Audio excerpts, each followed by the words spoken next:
সুপ্রিয় দর্শক, সবাইকে স্বাগত জানাচ্ছি কোয়ালিটি টেলিভিশন সংবাদে। প্রথমেই সংবাদ শিরোনাম।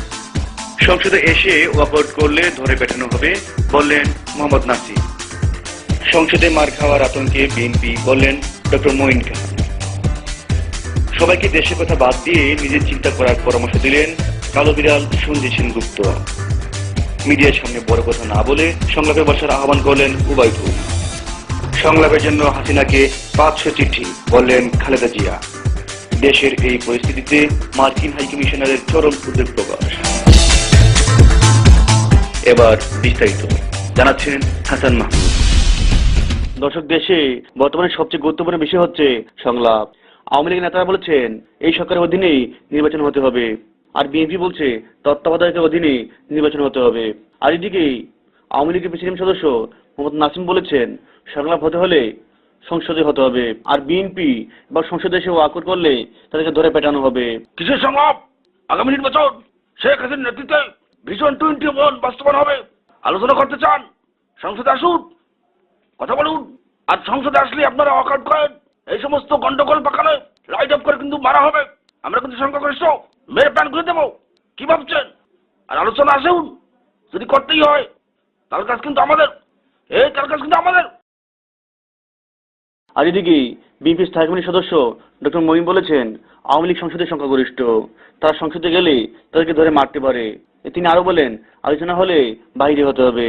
এমনিতেই আমরা ভয় কাতর, মাজা ভেঙে গেছে আমাদের, তারপরও আমাদেরকে ডাকা হয় সংসদের ভিতরে আলোচনার জন্য।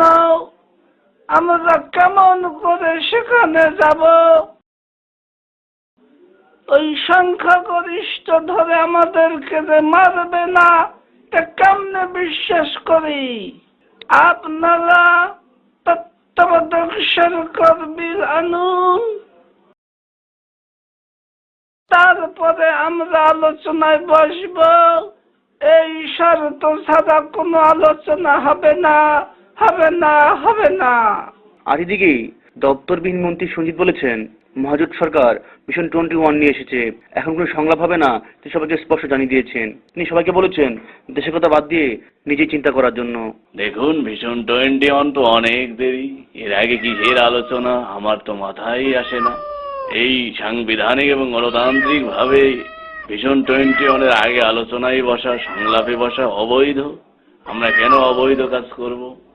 আসুন আমরা বাংলাদেশি সবাই সংবিধান মেনে চলি। শেখ হাসিনা সাংবিধানিক ভাবে এগোচ্ছেন, ওই বিড়াল টিলার খুঁজে লাভ নেই। বিড়াল কালো হোক সাদা হোক সবই বিড়াল। এই সংলাপ টাংলাপ বাদ দিয়ে, দেশের চিন্তা বাদ দিয়ে নিজের চিন্তা করুন, আর কিভাবে নিজের উন্নতি করা যায় সেগুলোই ভাবুন। সংবিধানকে লঙ্ঘন করে এই সমস্ত সংলাপ টাংলাপ করে ফালতু করে কোনোই লাভ নাই। আর এদিকে যোগাযোগ মন্ত্রী উবাইদুল বলেছেন তিনি রাস্তাঘাটের খোঁজখবর নেওয়ার জন্য তাকে যেন কেউ ফাটাকেষ্ট না বলে। তিনি এমনি রাস্তাঘাটের খোঁজখবর নেবেন তিনি স্পষ্ট জানিয়ে দিয়েছেন। এবং তিনি বলেন পদ্মা সেতু অবশ্যই হবে এবং তা হবে দেশীয় কাঁচামাল দিয়ে। এবং তিনি দুই দলের মধ্যে সংলাপের আহ্বান জানান।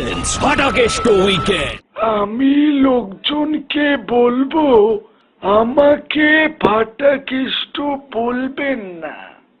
আমি রোডঘাট ফেটে গেছে সেটা আমি দেখি নিজ চোখে, আর পদ্মা সেতু কাঁচামাল দিয়ে তৈরি হবে, এটা আমাদের কমিটমেন্ট। সংলাপের কথা বললে তো মেজাজটা গরম হয়ে যায়। সংলাপ কোথায় বসবে? সংসদে কয়, আবার বাহিরে বলে বসে না। এটা কি ধরনের? বসতে হবে, তালগাছ কার সেটা ফয়সালা হবে, অন্যথায় তো এটা হতে পারে না। আমি অনুরোধ করব দুই দলকে, তারা বসুন। খালি আলোচনা চুটায়, খালি টেলিভিশনের সামনে আলোচনার কথা বলে কোনো কিছুই হয় না। আর এদিকে বিএনপি চেয়ারপারসন বেগম খালেদা জিয়া তিনি সরকারকে সংলাপের জন্য অনেক চিঠি দিয়েছেন, অথচ সরকার তাদেরকে কোনো পাত্তাই দিচ্ছে না। প্রিয় দেশবাসী, আপনারা জানেন আমি সংলাপের জন্য অনেক চিঠি দিয়েছি, এ পর্যন্ত 400-500 চিঠি পাঠিয়েছি শেখ হাসিনার কাছে, কোনো জবাব আসেনি। কি করে সংলাপ হবে? সারাদিন সংলাপ করে। কি বিষয় আলোচনা হবে? কিচ্ছু বলে না। আমরা জানিয়ে দিয়েছি তত্ত্বাবধায়ক সরকার ছাড়া কোনো নির্বাচন হবে না, এদেশে হতে দেওয়া হবে না। ইনশাল্লাহ এদেশে নির্বাচন হবে এবং সেটা হবে তত্ত্বাবধায়ক সরকারের অধীনে। আর বিএনপি ক্ষমতায় যাবে, ওদের প্যান খুলে পিটিয়ে ভারত পাঠাবো। আল্লাহ হাফেজ।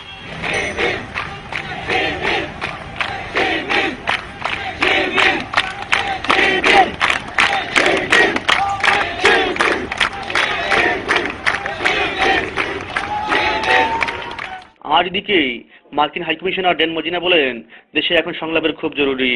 তিনি আরো বলেন দুজনের মধ্যে এখন দা-কুমড়ার সম্পর্ক রয়েছে। I request to every party for discussion about democracy because the election of Bangladesh is so near, and Awami League should also discuss with opposition party BNP.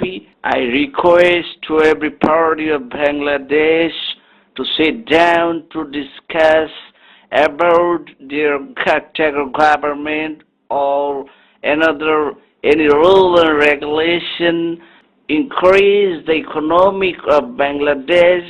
I am really astonished that every party is sit down, every party also demand the Talgas of them. Awami League also said Talgas is owner of Talgas of them. How can to going on this situation? We really astonished. And two parties relation between them, Da and Kumra relation. How possible to going on a country? I'm really astonished. How he say? দর্শক, দেশে এই পরিস্থিতিতে দেশ সকল মানুষের এখন একটাই চাওয়া, তা হচ্ছে সংলাপ। এটা ভিতরে হোক এবং বাইরে হোক। হাসান মাহমুদ, কোয়াইজেমন টেলিভিশন, ঢাকা। দর্শক, সঙ্গে থাকার জন্য ধন্যবাদ। শেষ করছি আমাদের আজকের সংবাদ। আমাদের পরবর্তী সংবাদ দেখার জন্য আমন্ত্রণ জানিয়ে শেষ করছি। আল্লাহ হাফেজ।